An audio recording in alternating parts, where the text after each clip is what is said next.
ערב טוב. רם עברון נמצא בחופשה והוא יהיה כאן בעוד שבוע. לפני 30 שנה הזדעזע הציבור בישראל כאשר נודע ש49 אנשים, כולם ערבים, כולם אזרחי ישראל, נשים, ילדים, מבוגרים וזקנים, נרצחו בידי יחידה של משמר הגבול במהלך עוצר שהוטל על כפרי המשולש בתחילת מבצע קדש. מאז ועד היום הפך השם כפר קאסם לכתם על היחסים בין יהודים וערבים, כתם המסרב להימחות עד עצם היום הזה.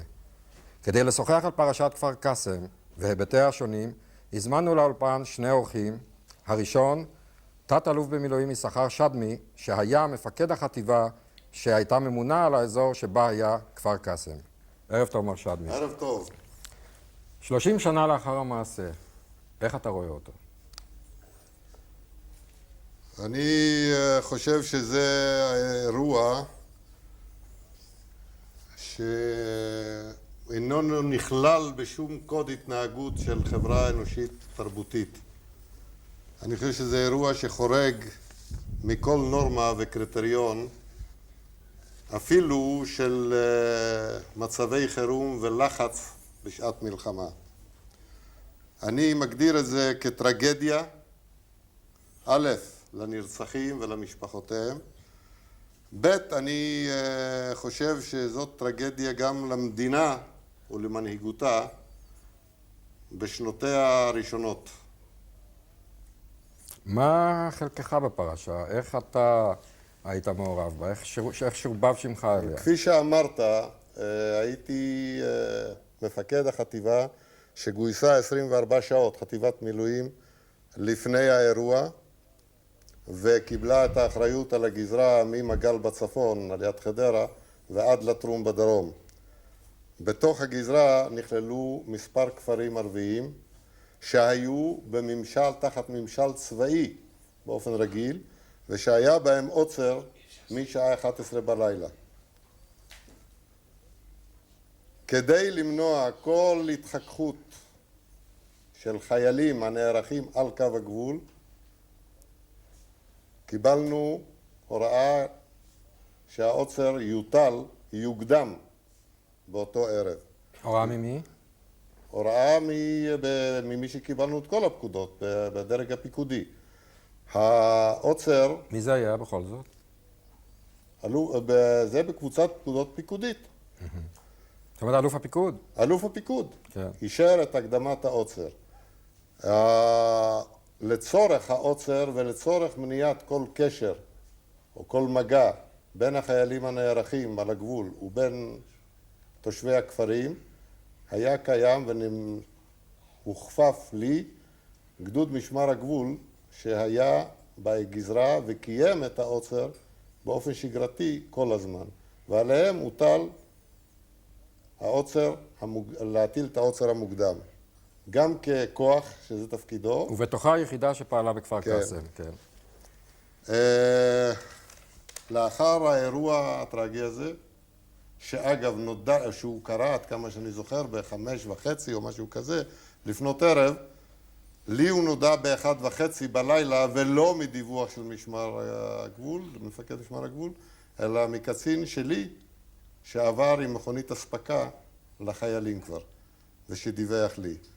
ואני לא קיבלתי דיווח ממשמר הגבול על המקרה הזה עד הבוקר, אבל אני כבר הכנסתי את הפיקוד בתמונה בשעה 1 בלילה או משהו כזה. אבל אתה הועמדת גם למשפט. אני הועמדתי למשפט בעקבות הערה של גזר הדין, פסק הדין שנפסק ל11 שוטרי משמר הגבול לדרגותיהם, שהועמדו למשפט כתוצאה מחקירה מיידית שהייתה, נערך נגדם כתב אישום, ואני, כתוצאה מהערה של השופט, אב בית הדין הלוי, העיתונים הוקיעו אותי כביכול כאחראי. בסדר, אבל מה הייתה האשמה? האשמה הייתה כוללנית, כל הסעיפים האפשריים, כאחראי לאירוע שקרה בגזרתי. כאדם שלמעשה נתן את הפקודות. את הפקודות, ושכתוצאה אולי מהפקודות שלי, כפי שטען במשפטו להגנתו מפקד גדוד משמר הגבול. אני עומדתי למשפט, ואני רוצה, כדי לא להאריך, לקרוא ציטטה של פסק הדין. בבקשה. לכן המסקנה הסופית היא שעלינו לזכות את אלוף משנה שדמי מכל פרטי האישום של רצח, לא רק כאשמות בלתי מוכחות, אלא כאשמות בלתי מבוססות כלל ועיקר. עוד נוסיף, כדי למנוע פקפוקים, שהרציחות או ההריגות אינם תוצאה מסתמית משום הוראה שנתן אלוף משנה שדמי לרב סרן מלינקי או למפקדי הגדודים, ביניהם מלינקי. עכשיו, אני מבין שהיו שתי מילים שניסרו אז בחלל הציבורי, וזה אללה ירחמו, או משהו מהסוג הזה, שאתה אמרת למפקדים ששאלו אותך מה לעשות באנשים שמפירים את העוצר. ושהם טענו כך, שהם הבינו שהכוונה היא לירות בהם. ההוראה, קודם כל, המילים האלו, אללה ירחמו, נאמרו על ידי בהקשר אחר, ולא למלינקי, אלא למפקד גדוד אחד בצפון, שעל יד קיבוץ מגל, היו כמה מבנים של ערבים, תושבים ערבים מפוזרים, 3, על קו הגבול ממש. והיות וההוראות שלנו היו חמורות שלא לפגוע בתושבים ולמנוע חדירת המסתננים אז, הפדאים, בשמם אז, שאל אותי מפקד הגדוד איך בלילה, אחרי שאנחנו נערך בחשיכה, נוכל להבדיל באנשים שמסתובבים על קו הגבול. אז זאת תשובתי הייתה, יש נוהל שאתה נותן פקודה לעצור לפי הפקודות הקבועות.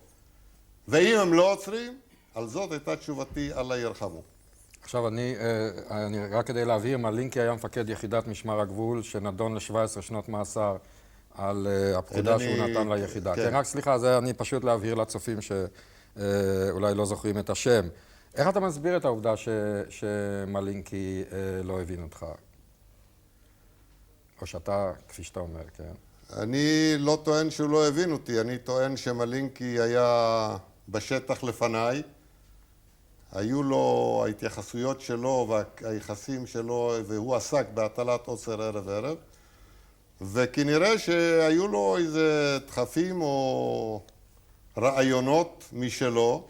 אולי אני אשאל אותך אחרת. והדברים התבררו במשפטו, ורק לי נודע, רק כתוצאה ממשפטו, ועוד יותר בתוצאה משפטי שנטען והובא לידיעתי, מה הוא אמר בקבוצת הפקודות שלו לפיקודיו. אולי אני אשאל אותך כך, האם אז הייתה אווירה בארץ שאפשרה מין טבח כזה? אני חושב שכל אדם בר דעת לא היה מסוגל להאמין שהוראות מסוג ההוראות שניתנו כפי שהתברר במשפטו של מלינקי מעדויות אלו שקיבלו את פקודתו. אני מוכן לציין שבשנותיי הארוכות בצה"ל שמעתי הרבה פקודות והרבה הוראות. לא ניתן היה להבין, גם למי שמתקשה להבין, שדבר כזה יכול לשרת באיזושהי צורה את האינטרסים של מדינת ישראל, אז והיום. בין האנשים שנשפטו אז, ונשפטו אז לתקופות מאסר ארוכות, כמה מאנשי היחידה, הם טענו, הרי הייתה בעיה של מילוי פקודה, הרי הם טענו, הייתה פקודה, מילאנו אותה. ומחלוף ארוש אמר שאם מישהו מאיתנו היה מסרב למלא פקודה, היו הורגים אותו. זה היה המצב אז? האמנם כך?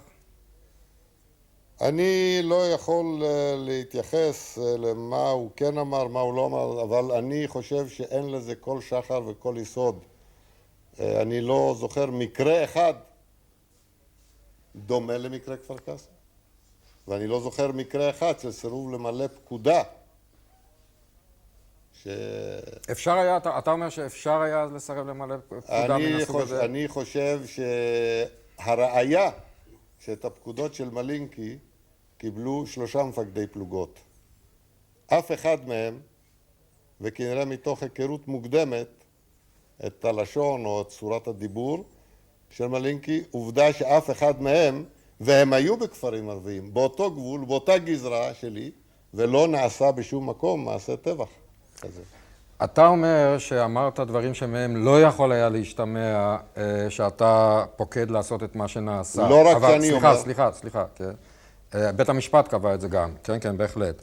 השאלה היא כזאת, מדוע לא וידאת שהפקודות שלך הובנו כראוי?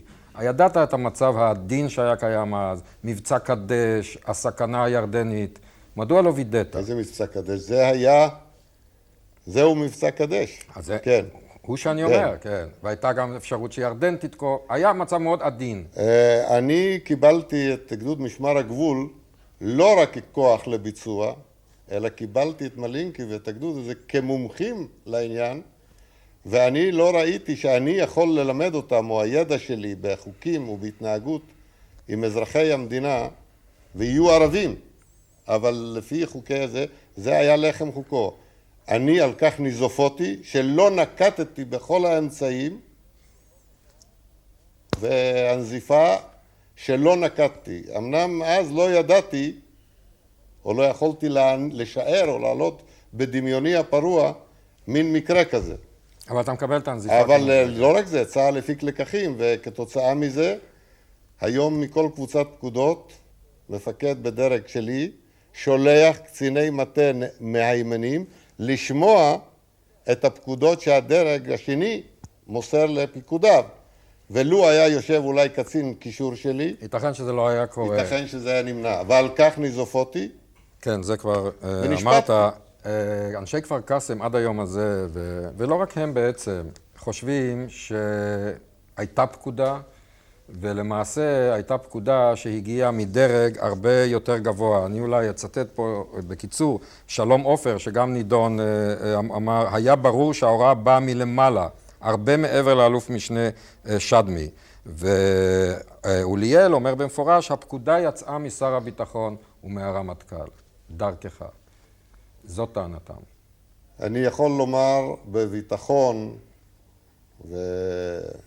ובידיעה מלאה, א', אין שום שחר לטענה הזאת. אני יכול להבין את האנשים שטוענים את זה, אחרי מה שהם עשו.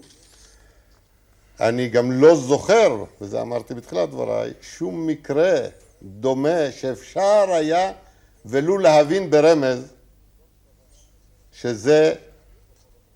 זאת כוונת הדרג הגבוה. אני בכל אופן, בשום שלב של האירוע הזה, לא שימשתי צינור לרמז או להעברת רוח, דבר כזה. אז איך אתה מסביר, אז איך אתה מסביר שתקופה ארוכה מאוד בכלל ניסו להסתיר את המעשה? אני חושב שזה היה בתקופה שאם אתה זוכר את המלחמה הזאת, שטענו בכלל שזה עוד לא מלחמה, ואני לא רוצה להשתמש, אבל כפי שזה היום ידוע, הקנוניה הבריטית, צרפתית, ישראלית נגד מצרים, וזה בהתחלה... אבל זה פרשה אחרת. רגע, אבל אלו היו דברים שמה שמתפרסם, ואני טוען שזה היה כתם וזאת בעיה. כן, אבל איך אתה... ואני חושב שיכול להיות שהדרג המדיני לא רצה שדבר כזה יתפרסם באותה שעה שהדברים עוד היו, לא יודעים, כן מלחמה, לא מלחמה, איזה מלחמה, אבל אני לא יכול לומר לך על זה שום דבר. שאלה אחרת שבוודאי... זה היה ידוע בפיקוד. סליחה, רק רגע. שאלה אחרת שבוודאי העלתה גם את תמיהתך היא, אנשים נשפטו ל-17 שנים, 15 שנים, שנים רבות. יצאו כולם אחרי 3 שנים, מקסימום אחרי 3 שנים. יותר מזה, לכמה מהם אפילו דאגו למקומות עבודה לאחר שיצאו. מה ההסבר שלך לטיפול המסור הזה, הרך הזה? אני לא רואה את עצמי מוסמך לתת הסבר. אני יכול רק להניח או לשער, ואני לא יודע אם ההשערה שלי מעניינת את הציבור, אבל ההשערה שלי שבן גוריון שהנהיג את הממשל הצבאי, הזרוע האוכפת לא היה צה"ל. הזרוע האוכפת את סדרי הממשל הצבאי, לא טבח. כן, אבל מה זה קשור רגע, והוא היה כנראה, וזאת זרוע, ואלו אנשי משמר הגבול, היו האנשים שביצעו את הממשל הצבאי. יכול להיות שהיה לו איזשהו יחס לאנשים האלו. בכל אופן, אני לא יכול לתת את ההסבר למניעים של בן גוריון, ואינני יודע מה הוא נתן או לא נתן. מר שדמי, איך אתה אישית במשך 30 השנים האלה, איך אתה חיית עם זה כאשר חלק מהציבור, כפי שאתה בעצמך אומר, רואה בך רוצח, וחלק אחר רואה בך גיבור? זאתי הסיבה שאני גזרתי על עצמי, לא יצאתי למלחמה בתחנות הרוח. ידעתי שאין לי אפשרות לצעוק שאין לי אחות. אני גם ידעתי שהדבר נבלע, גזר הדין שלי, פסק הדין שלי, ואני ידעתי שזה ניזון משני גורמים נוספים, הקונפליקט הישראלי-ערבי שלא נגמר. איך באופן אישי חיית? ואני באופן אישי חייתי עם זה בכאב, מפני שזה לא בעיית קריירה. הבעיה היא אחרת. הבעיה היא שאתה מרגיש שנוצרת דעת קהל משני הכיוונים, השלילית והחיובית, שהיא לא עמדתי, וכואב לי רק נקודה אחת, לא קריירה. כואב לי דבר אחד, שאחרי מקרה כזה, זה שמי קשור לעניין הזה. וכל הדברים האחרים שעשיתי בחיים, שדמי, כפר קאסם, חדו. תודה רבה לך, מר שדמי. האורח השני שלנו הוא תושב כפר קאסם, עבדאללה נימר בדיר, שהיה במקום בשעת הטבח, היה וראה. ערב טוב, מר בדיר. ערב טוב ומבורך. מה ראית? ב-29 באוקטובר 1956 היה אסון גדול לכפר קאסם. זעזע אותנו, וגם אחר כך זעזע את כל המדינה, מה אתה ראית, ואת כל העולם. בדיר? כן. בשעה 4 אחרי צהריים באו 2 ג'יפים לכפר קאסם של משמר הגבול. אז יצאנו מבית הספר. אחרי מספר דקות שכבר הגיעו למרכז הכפר, וכנראה הגיעו ליעד שלהם, הוא המוכתר, להודיע לו על העוצר. זה בסביבות 4 משהו. אז ששמענו על העוצר, אני נשלחתי על ידי אבא שלי ודודי לקרוא לבני הדודים שלי שהם נמצאים בשדה, עובדים לא הרחק מהכפר. ישר הלכתי לשם, הצלחתי להגיע. בן כמה היית אז, סליחה? בן 11. כן, בבקשה. ואמרתי לפועלים שהכי קרובים שנמצאים בשדה, תודיעו לכולם שיש עוצר בשעה 5, שיבואו הביתה. וחזרה הביתה, אני שהגעתי למבואות הכפר, וזה המקום שנמצאת המצבה היום, ראיתי 3 חיילי משמר הגבול עומדים, ידיהם על ההדק, מוכנים. אז אחד מהם צעק, יאללה יא וולד, בערבית, וזה דקות ספורות לפני 5. אני לא הייתי רחוק מהמקרה, ראיתי קבוצה של אנשים של רוכבי אופניים שהגיעו למקום, מספרם המדויק לא הצלחתי לזהות, העמידו אותם על הקיר וירו בהם. לפחות 2 מאלה אני ראיתי איך עפו ונתלו על הגדר ועל הסברס. זה היה מחזה נוראי. מה זה עשה לך? מה זה עשה לך כאדם וכערבי? קודם כל כאדם או כילד, ואני חושב שמחזים כאלה שרואה ילדים, שרואה כל ילד, לא נשכח לכל החיים. וזה יכול להמשיך איתו לכל אורך החיים. אני אמת, הרגשתי, ותמיד יהיה הרגשה, אנחנו לא באים פה לערוף ראשים, ולא דורשים אנשי כפר קאסם לכלוא אנשים. אנחנו פשוט מאוד מחפשים צדק, ולא יותר מזה. רואים שהדבר הזה קרה, ושלא יקרה, ואיך לא יקרה. אבל אני מבין שהיום יש קריאה מכפר קאסם להקים ועדת חקירה כדי שזאת תבדוק את אחריות הדרג המדיני לפרשה. אני חושב שהשאלות שלך, אפילו ששאלת אותם לשדמי, כרגע לפניי, והוא ענה לך. אלה השאלות שתמיד אנשי כפר קאסם והאוכלוסייה הערבית בארץ שואלת. למה קרה ומה קרה ולמה יקרה? האם באמת היה קשור דוד בן גוריון ומשה דיין לעניין הזה או לא היה קשור? מה אתה חושב? תראה, אין לנו פה הוכחות חותכות בוודאות שאכן שני האנשים הם קשורים לעניין הזה. כל מה שביקש עכשיו הוועד הציבורי שיקים ועדה לחקור את העניין הזה הוא באמת שהוועדה הממלכתית היא אכן תגיע למסקנות ותצא עם התוצאות. אתה בעד ועדת חקירה? תראה, בכפר קאסם לפחות יש חשדות, יש שמועות, יש קולות. אבל הרי רוב האנשים כבר אינם בחיים. מה זה יכול לתת עוד היום? מה שאני יכול להגיד, מתים לא מחזירים. מי שמת כבר מת.